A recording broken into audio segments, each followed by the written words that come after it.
امام احمد بن ابراہیم رحمہ اللہ نے احمد بن حنبل رحمہ اللہ سے پوچھا کہ آپ یمن سے مکہ اتنا لمبا سفر کر کے آئے ہیں اور آپ اتنے کمزور اور نڈھال ہو چکے ہیں صرف اس لیے کہ اپنے استاد سے ملنے کے لیے آئے ہیں، تو آپ اتنا مشقت کر کے نہ آتے۔ دیکھیں آپ کتنا کمزور ہو چکے ہیں اور نڈھال ہو کر یہاں تک پہنچے ہیں، تھک گئے ہیں اتنا۔ تو امام احمد نے فرمایا کہ جتنا فائدہ ہم نے اپنے استاد سے حاصل کیا ہے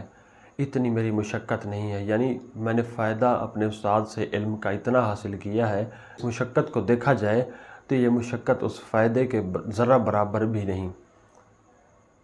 مجھے زیادہ فائدہ حاصل ہوا ہے، اس مشقت کو میں اس کے آگے ذرہ کے برابر بھی نہیں سمجھتا۔ تو کہنے کا مقصد یہ ہے کہ امام احمد بن حنبل رحمہ اللہ اور قرون اولیٰ میں جتنے لوگ بھی تھے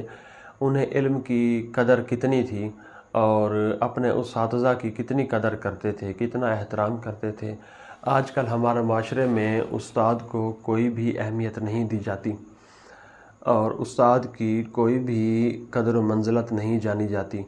دیکھیں کہ امام احمد بن حنبل رحمہ اللہ کے اس واقعے سے آپ کو دیکھنا چاہیے، سبق حاصل کرنا چاہیے کہ قرون اولیٰ میں لوگ کتنا ہی استاد کی قدر کو پہچانتے تھے، کتنا ہی استاد کے مرتبے کو جانتے تھے کہ استاد کی خاطر، استاد کو ملنے کی خاطر امام رحمہ اللہ نے یمن سے مکہ تک کا سفر آپ کو استاد کی چاہت لے کر آئی یمن سے مکہ تک، اور اس دور میں کوئی فاسٹ ٹرانسپورٹ تو تھی نہیں کہ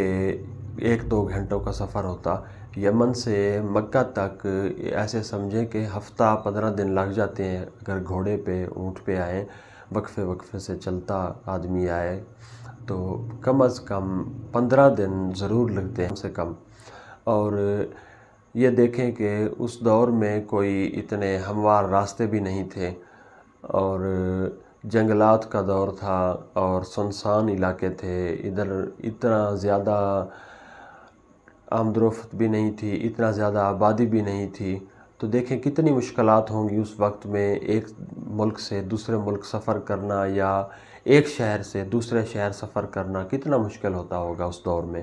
اور ائمہ کرام نے دیکھیں ایک حدیث کٹھی کی انہوں نے، تو